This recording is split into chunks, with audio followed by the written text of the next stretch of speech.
बंधुओं, आज हम विराम चिन्हों पर बात करेंगे। विराम चिन्ह हमारी भाषा में महत्वपूर्ण स्थान रखते हैं। हम बोलते समय अपने भावों को, अर्थों को स्पष्ट रूप से व्यक्त करने के लिए अपनी जीवा को कुछ समय के लिए रोकते हैं, ठहराते हैं, विश्राम देते हैं। व्याकरण में जब हम या लेख में जब हम उनको प्रकट करते हैं, चिन्ह के रूप में दर्शाते हैं, जिह्वा की उसी ठहराव की स्थिति को, अवस्था को हम चिन्ह के रूप में, संकेत के रूप में व्याकरण में प्रयोग करते हैं, तब हम उन्हें विराम चिन्ह कहते हैं। बंधुओं, विराम चिन्ह कई प्रकार के होते हैं। उनमें से कुछ विराम चिन्हों को मैंने यहाँ पर लिया है प्रथम चरण में, उन पर आज विस्तार से बात करेंगे। देखिए, सर्वप्रथम हम विराम चिन्ह पर आते हैं। विराम और चिन्ह दो शब्दों से बना हुआ है।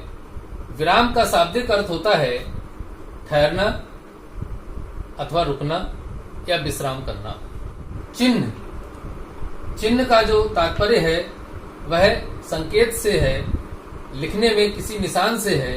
अपने आशय को प्रकट करने के लिए जिस संकेत का प्रयोग हम करेंगे उसे चिन्ह कहते हैं।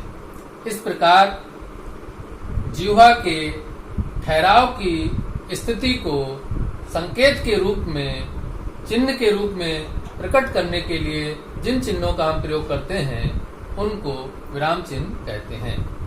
परिभाषा के रूप में कुछ बातें यहाँ पर दी हैं, जैसे शब्दों और वाक्यों का संबंध व्यक्त करना विराम चिन्ह कहलाता है। मतलब विराम चिन्ह क्या करते हैं? हमारे जो शब्द हैं, वाक्य हैं, उनका अन्य शब्दों से, अन्य वाक्यों से जो अंतर संबंध है, उनको, उस संबंध को व्यक्त करने के लिए हमें सहयोग देते हैं। कौन? विराम चिन्ह। दूसरा भाव है तो हमारी विषय वस्तु को भिन्न भिन्न भागों में बांटते हैं, वो विराम चिन्ह कहे जाते हैं। विराम चिन्ह हमारे लिए कैसे सहयोगी होते हैं व्याकरण में? देखिए, वाक्य के अर्थ को अनर्थ होने से बचाते हैं। कौन? जो विराम चिन्ह हैं वो हमारे वाक्य के अर्थ को बनाए रखते हैं, अर्थ को नष्ट होने से बचाते हैं। क्योंकि यदि चिन्ह का प्रयोग नहीं होगा तो उस अर्थ का भाव बदल सकता है, परिवर्तित हो सकता है। उदाहरण देते हैं बंधुओं। मारो मत जाने दो। देखिए, जो चिन्ह है वो ठहराव को सूचित करते हैं। यहाँ पर अल्प विराम का प्रयोग किया गया है, जिसको हम कॉमा भी कहते हैं। यहाँ पर भी अल्प विराम का प्रयोग किया गया है, जिसे हम कॉमा कहते हैं। इसके आधार पर ये सूचना देनी है कि कैसे अर्थ का अनर्थ हो जाता है या भाव बदल जाता है। देखिए, मारो मत जाने दो।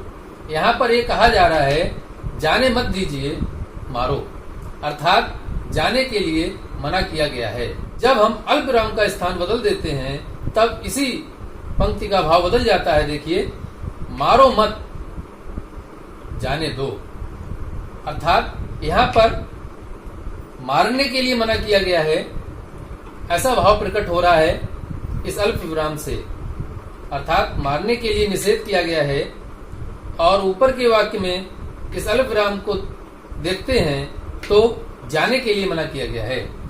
यहाँ पर बिल्कुल अर्थ बदल गया है। किस आधार पर? हमारे रुकने के आधार पर। कुछ चिन्हों को मैंने यहाँ पर दर्शाया है। पूर्ण विराम को दर्शाने के लिए, फुल स्टॉप को दर्शाने के लिए ये चिन्ह हम प्रयोग करते हैं। इसका प्रयोग मैं अभी आपको बताऊंगा। ऐसे ही पूर्ण विराम में हम अधिक समय तक रुकते हैं। इसी प्रकार एक चिन्ह है अर्ध विराम। अर्ध विराम का चिन्ह इस तरीके से प्रकट किया जाएगा। जब हम पूर्ण विराम से कुछ कम समय के लिए रुकते हैं, पूर्ण विराम में अधिक समय के लिए ठहरेंगे अर्धविराम में उससे कम समय के लिए ठहरेंगे, उस ठहराव को सूचित करेगा अर्धविराम। परिभाषा सहित अभी मैं आपको उदाहरण सहित बताऊंगा। अभी चिन्हों को दर्शा रहा हूं। अल्प विराम का चिन्ह है, इसको हम कॉमा बोलते हैं, अल्प विराम। यहां पर प्रयोग भी किया गया था अल्प विराम का। तो अल्प विराम कैसे सूचित किया जाएगा ये भी अभी बताएंगे। ऐसे ही अगला चिन्ह है अपूर्ण विराम। अपूर्ण विराम देखिए इन दो बिंदुओं से सूचित किया गया है। कुछ पुस्तकों में विवरण चिन्ह के रूप में भी ये लिखा मिलता है। ये चिन्ह है, इसको डैश बोलते हैं, निर्देशक चिन्ह या निर्देश चिन्ह। इसको डैश के रूप में हमारे शब्दों में प्रयोग किया जाता है। इस पर भी अभी बात करता हूं। एक चिन्ह है विवरण चिन्ह। देखिए दो बिंदुओं के साथ डैश का प्रयोग किया गया है, अर्थात अपूर्ण विराम और डैश को मिला करके ये चिन्ह बनता है। इसके विषय में अभी आपको उदाहरण से बताता हूं। बंधुओं, अब हम बात करते हैं सर्वप्रथम पूर्ण विराम पर। पूर्ण विराम का चिन्ह ऐसे दर्शाया जाता है, हम अंग्रेजी में इसे फुल स्टॉप भी कहते हैं। परिभाषा क्या है? जब अर्थ की दृष्टि से पूर्ण वाक्य हो तब उसके अंत में इसका प्रयोग होता है। तात्पर्य क्या है? जब हमारा वाक्य अर्थ की दृष्टि से पूर्ण हो जाता है या हमारा जो विचार है वह पूर्ण हो जाता है, तब उसके अंत में इस विराम चिन्ह का प्रयोग करते हैं। जैसे विद्या विनय से आती है। तो हमारा जो भाव है, अर्थ है, समाप्त हो गया है कि विद्या का आगमन विनय से होता है। यहाँ पर विराम चिन्ह का प्रयोग, पूर्ण विराम का प्रयोग किया गया है। ऐसे ही कल भूमि पूजन हुआ। यहाँ पर आपको बताना है कि जो पूर्ण विराम चिन्ह है वो हमारे कार्य की समाप्ति को भी सूचित करता है। ये विराम चिन्ह अर्थात पूर्ण विराम चिन्ह की विशेषता है। यहाँ पर देखिए कार्य समाप्त हो चुका है, कल भूमि पूजन हुआ। तो यहाँ पर भी पूर्ण विराम के द्वारा कार्य के समाप्ति की सूचना प्राप्त हुई है। इसी प्रकार हठ ना करना बुद्धिमानी है। तो यहाँ पर भी वाक्य का भाव पूर्ण हुआ है, अतः अंत में विराम पूर्ण विराम चिन्ह का प्रयोग किया गया। अब अभी मैंने कहा था कि अर्थ की दृष्टि से पूर्ण वाक्य। अब आप कुछ लोग ये भी कह सकते हैं कि कविता होती है, छंद होते हैं, वहां पर तो वाक्य पूरा नहीं होता, फिर भी इन चिन्हों का प्रयोग किया जाता है या पूर्ण विराम का प्रयोग किया जाता है। तो आपको उसके विषय में भी बता देता हूं। एक चिन्ह है दोहरा पूर्ण विराम। जब हम दोहा, चौपाई, कवित्व, सवैया आदि छंदों में प्रथम पंक्ति में पूर्ण विराम का प्रयोग करते हैं और जब छंद की द्वितीय पंक्ति होती है तब हम उस छंद की द्वितीय पंक्ति के अंत में दोहरे पूर्ण विराम का प्रयोग करते हैं। तो पूर्ण विराम का या दोहरे पूर्ण विराम का जो प्रयोग है वह हमको छंद में भिन्न रूप में दिखाई देगा। अब अर्धविराम पर बात करेंगे। अर्धविराम का जो चिन्ह है एक बिंदु और कॉमा के साथ दर्शाया जाता है, जो कि यहाँ पर मैंने दर्शाया है। परिभाषा के रूप में जब एक वाक्य या वाक्यांश, जब एक वाक्य हो या वाक्यांश हो किसी दूसरे वाक्य या वाक्यांश से संबंधित होता है, तब दोनों का संबंध दर्शाने के लिए अर्धविराम का प्रयोग होता है। बंधुओं, फिर से समझ लीजिए, जब कोई वाक्य या वाक्यांश किसी अन्य वाक्य या वाक्यांश से संबंधित होता है, उस संबंध को दर्शाने के लिए जो ठहराव संकेत के रूप में दर्शाया जाता है वह अर्धविराम कहा जाता है। अर्धविराम की एक और विशेषता है कि इसमें दोनों वाक्य या जहां पर अर्धविराम प्रयोग हुआ है दोनों वाक्य स्वतंत्र हो सकते हैं, स्वतंत्र होते हुए भी दोनों में परस्पर संबंध होता है, इसलिए वहां पर अर्धविराम का प्रयोग किया जाता है। मैंने यहाँ पर दो उदाहरण लिए हैं। एक उदाहरण आपको वाक्य का बताते हैं और दूसरा उदाहरण वाक्यांश का दर्शाया गया है। पहला उदाहरण जो वाक्य का है वो समझते हैं। जैसे कोरोना फैला हुआ है, ये देखिए अपने आप में स्वतंत्र वाक्य है, पूर्ण वाक्य है। कोरोना फैला हुआ है, अर्थ की दृष्टि से भी पूर्ण है, भाव भी पूर्ण है कि कोरोना फैला हुआ है। परंतु जो अगला वाक्य है वह संबंध रख रहा, इससे संबंधित है, इसलिए यहाँ पर अर्धविराम का प्रयोग किया गया। क्या कहा जा रहा है? कोरोना फैला हुआ है, सब दुकानें बंद हैं। तो बंधुओं, यहाँ पर ये वाक्य स्वतंत्र है, सब दुकानें बंद हैं, ये भी स्वतंत्र है, लेकिन दोनों स्वतंत्र वाक्यों का जो भाव है वह संबंध रख रहा है। अतः दोनों का संबंध दर्शाने के लिए अर्धविराम का प्रयोग किया गया है। जहाँ अर्धविराम का प्रयोग होता है वहाँ पूर्ण विराम से थोड़ा कम समय रुकना चाहिए। पूर्ण विराम में अधिक समय रुकेंगे, अर्धविराम में उससे कम समय ठहराव के लिए देंगे। तो यहाँ पर आप लोग समझ गए होंगे, वाक्य स्वतंत्र है, लेकिन फिर भी दोनों वाक्यों के मध्य में मैंने अर्धविराम का प्रयोग किया है। इसको अर्धविराम को अंग्रेजी भाषा में सेमीकोलन भी कहते हैं। अब बंधुओं, वाक्यांश का उदाहरण बताता हूं आपको। वाक्यांश में कैसे अर्धविराम का प्रयोग होगा, देखिए। मनुष्य सागर सा गंभीर, देखिए अब एक पूर्ण वाक्य नहीं है। जैसे यहाँ पर स्वतंत्र वाक्य था, वैसे स्वतंत्र वाक्य नहीं है, तो हम क्या बोलेंगे इसको? वाक्यांश। मनुष्य सागर सा गंभीर, तो यहाँ पर देखिए अर्धविराम लगा दिया। फिर आगे चलते हैं, पृथ्वी सा धैर्यवान, ये भी वाक्यांश है। फिर आगे चलते हैं, सूर्य सा तेजस्वी।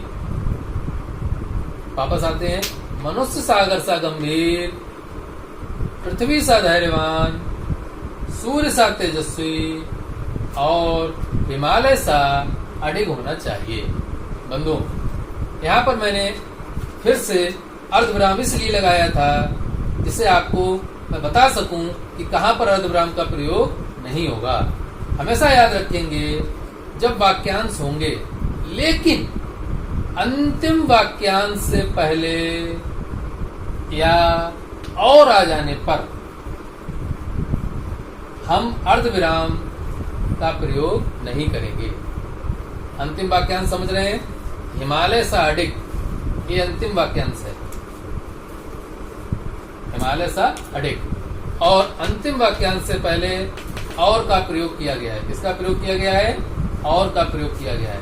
तो बंधुओं, और अगर आ जाता है तब हम अर्धविराम का प्रयोग नहीं करेंगे।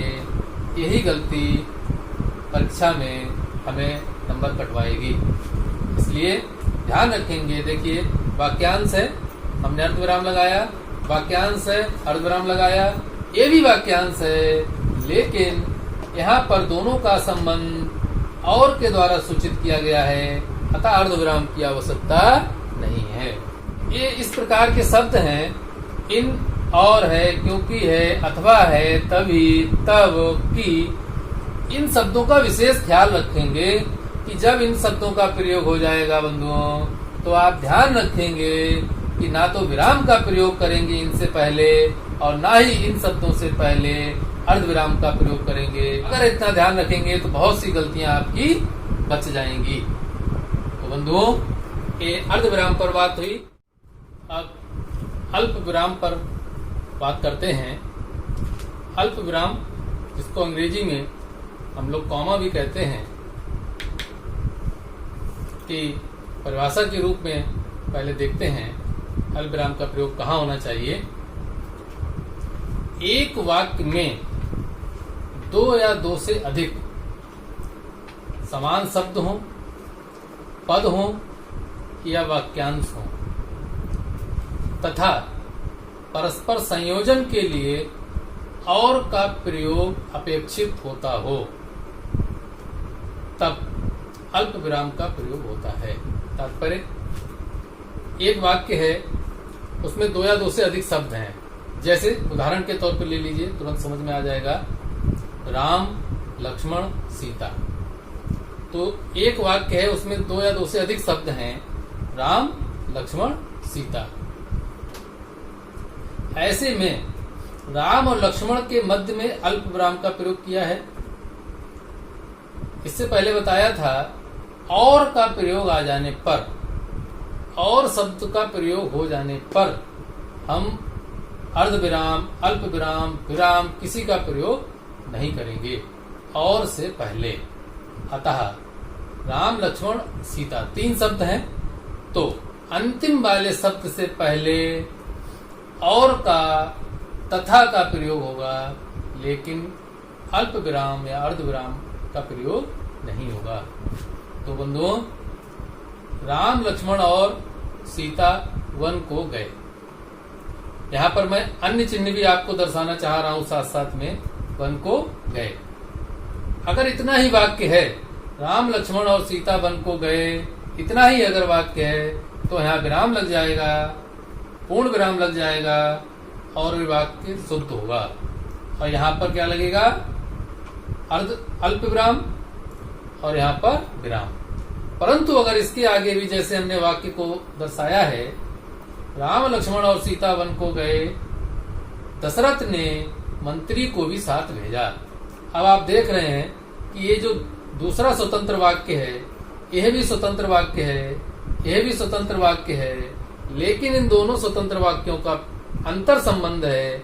इस संबंध को दर्शाने के लिए यहाँ पर अल्प विराम का प्रयोग ना करके अर्ध विराम का प्रयोग किया गया है, जो कि अल्प विराम से ज्यादा समय के लिए रुकना दर्शाता है।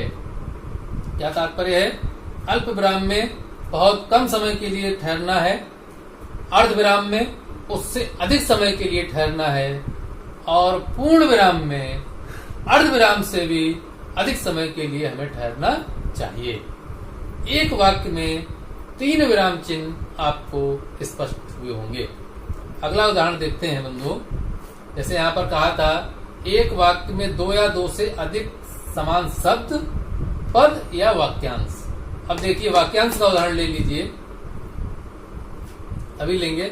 देखिए, अगला उदाहरण है, गाय रोज आती है, खाती है और चली जाती है। गाय रोज आती है, ये वाक्य है, परंतु इसका आती है और खाती है, इससे संबंध दर्शाना है, तो बहुत कम समय के लिए हमको यहाँ पर ठहरना है, तो अल्प विराम का प्रयोग किया गया है। इसके पश्चात चली जाती है से पहले और का प्रयोग हो गया है, अतः यहाँ पर अल्प विराम की आवश्यकता नहीं है।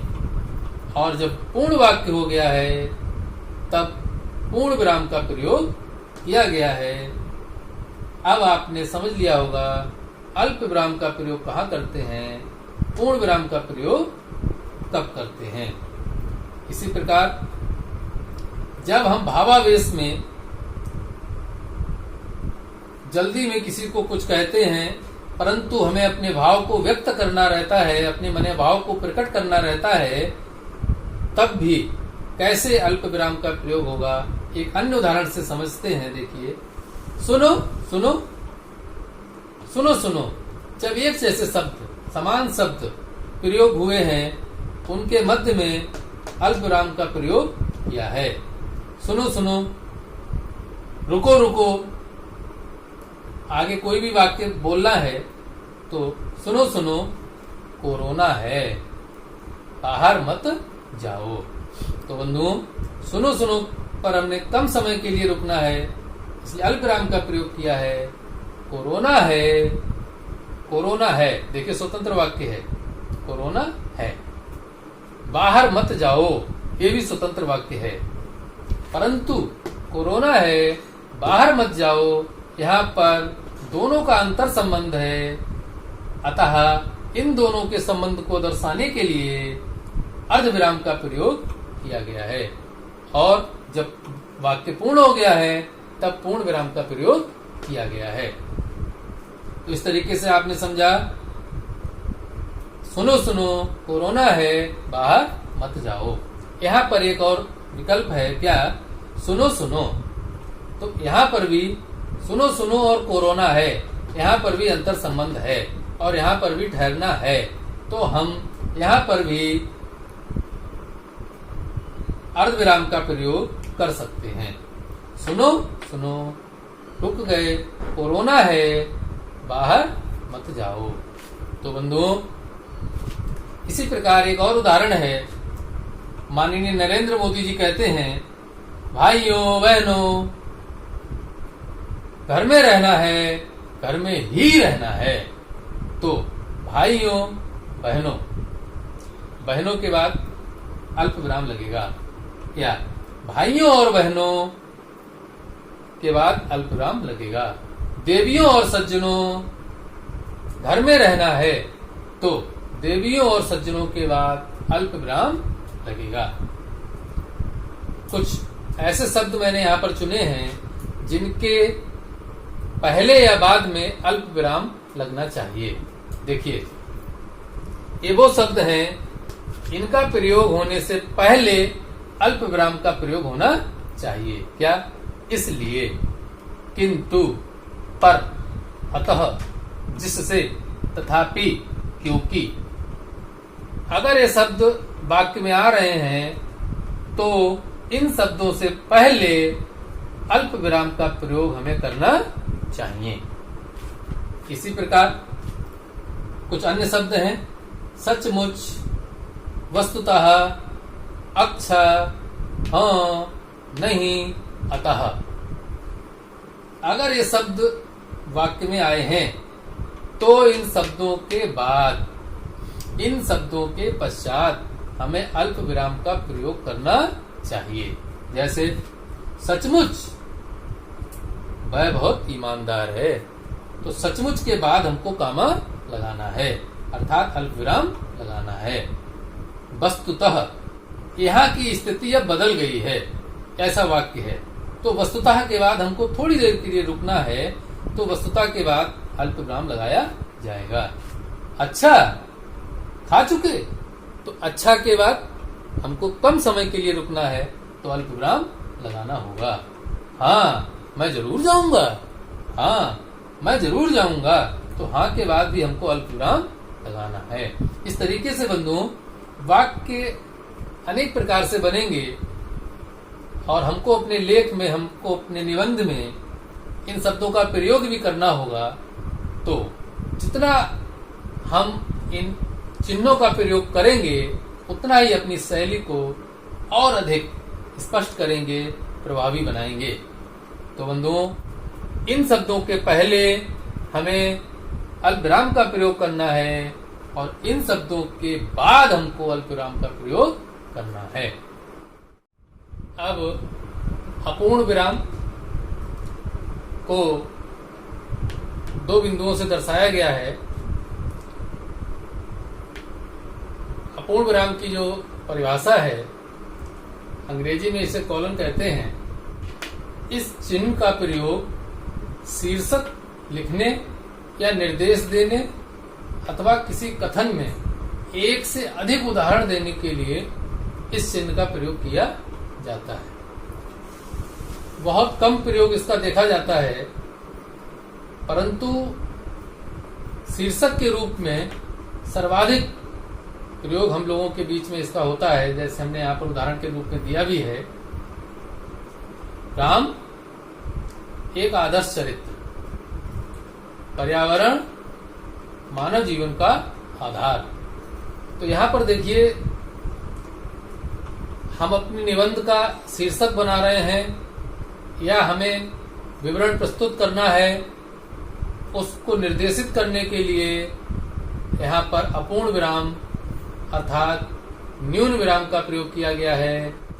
तो बंधुओं, अपूर्ण विराम के लिए शीर्षक निर्देश या किसी कथन में एक से अधिक उदाहरण देने के लिए इसका प्रयोग होता है। यहाँ पर देखिए, यहाँ पर मैंने अपूर्ण विराम और निर्देशक, कॉलम और डैश का प्रयोग करके विवरण चिन्ह का प्रयोग यहाँ पर किया है।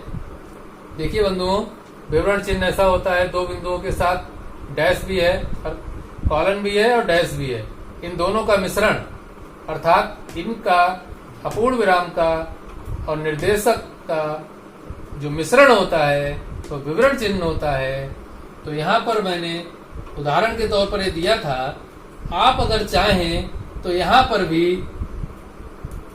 भी अपूर्ण विराम का प्रयोग करके निर्देशित कर सकते हैं, परंतु वर्तमान में ऐसा बहुत कम देखा जाता है और इस तरीके से उदाहरण के साथ या जैसे लिखने के बाद हम इस चिन्ह का प्रयोग करते हैं। अब तो बहुत अधिक अगर हम देखते हैं तो केवल डैश का प्रयोग भी हमको देखने को मिलता है। तो बंधुओं, ये अपूर्ण विराम की चर्चा थी। इसके साथ निर्देशक किसे कहते हैं या निर्देशक चिन्ह इसको माइनस के तरह बनाया जाता है। आप अंग्रेजी में इसको डैश कहते हैं, बहुत प्रयोग होता है, डैश लगा दीजिए आदि कहते हैं हम लोग। तो इस चिन्ह का प्रयोग आगे की विषय वस्तु को दर्शाने के लिए होता है। हमें जो विषय वस्तु दर्शानी है, जो हमारे मुख्य रूप से हमें जो बताना है, उसको बताने से पहले निर्देशक का प्रयोग अर्थात डैश का प्रयोग होता है। जैसे गांधी जी कहते थे, करो या मरो। देखिए यहाँ पर पूर्ण विराम लगाया है। इसके बाद ये जो चिन्ह हमने प्रयोग किए हैं, इन चिन्हों को मैं अगले चरण में बताऊंगा। दूसरा उदाहरण है शिक्षक, फिर डैश का प्रयोग है। देखिए ऐसे गांधी जी कहते थे, यहाँ डैश का प्रयोग किया था अर्थात निर्देशक चिन्ह का प्रयोग किया था। तो शिक्षक, फिर निर्देश चिन्ह, मोहन खड़े होकर पढ़ो। यहाँ पर देखिए एक अन्य उदाहरण बता रहा हूं, किसका? अल्प विराम का। अल्प विराम, मोहन खड़े होकर पढ़ो। जब हम संबोधन करते हैं तब भी हम अल्प विराम का प्रयोग करते हैं। बंधुओं, अभी प्रश्नवाचक विराम, विस्मय विराम, कोष्टक चिन्ह आदि बहुत से, लाघव चिन्ह आदि बहुत से चिन्हों की चर्चा अभी करनी है, जिसको मैं द्वितीय चरण में प्रस्तुत करूंगा। आपको यह जानकारी कैसी लगी मुझे अवश्य बताइएगा और द्वितीय चरण के इन विराम चिन्हों को जानने के लिए मेरा अगला वीडियो अवश्य देखिएगा और उस वीडियो को देखने के लिए आप मेरे इस चैनल को सब्सक्राइब कर लीजिएगा, जिससे कि आपको वीडियो आते ही सूचना प्राप्त हो जाए। आज के लिए इतना ही। धन्यवाद। नमस्ते समाम। जय हिंद।